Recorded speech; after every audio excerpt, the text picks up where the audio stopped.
RAM है। क्या है?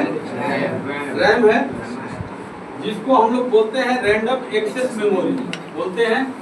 खाली अभी हम लोग क्या करते थे, सुनते थे कि रैम ऐसा होता है वैसा होता है। हम क्या करते थे? सिर्फ सुनते थे। ये आपका रैम है, ये देखने में कितना बड़ा है ना? तो ये सीपीयू में लगता है। किस चीज में लगता है? सीपीयू में।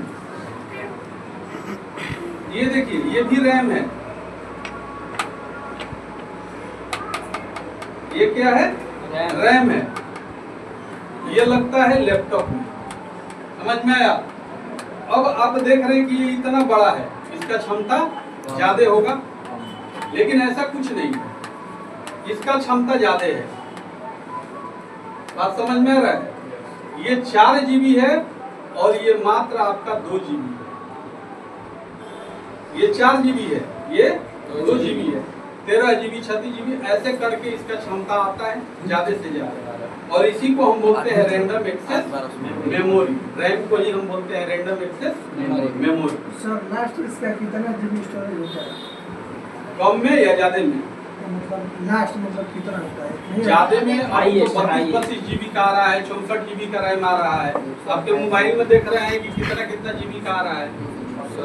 32 बिट पहले आता था, सबसे कम आपका 32 बिट है।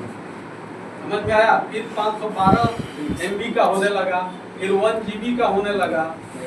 समझ में आया? फिर 2 GB का होने लगा। तो ऐसे क्षमता बढ़ते गया। ठीक है? नहीं, वो हार्ड डिस्क है। स्टोरेज है।